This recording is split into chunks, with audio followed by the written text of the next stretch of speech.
கர்த்தர் அந்த நேரத்தில் ராக்கால தரிசனத்தில் அல்லது ராஜாமத்தின் தியானத்தில் உங்களிடத்துல பேசும்போது அவைகள் நீங்கள் தரிசனமாக பெறுகிறீர்கள்.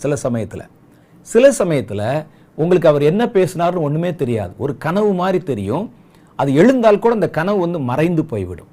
ஆனாலும் அந்த கர்த்தர் பேசினார் பாருங்க, அது உங்களுடைய ஆவியில் ரெஜிஸ்டர் ஆகிருக்கும். உங்கள் சரீரத்தில் இருக்கிற மூளையில் ரெஜிஸ்டர் ஆனால் தான் உங்களுக்கு நினைவு இருக்கும். இது ஆவியில் ரெஜிஸ்டர் ஆயிரும்.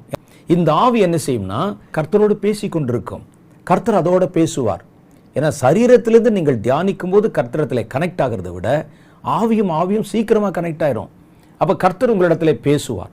அதை இந்த ஆவி அப்படியே உள்ள கிராஸ்பிங் பண்ணி உள்ளே வைத்து கொள்ளும்.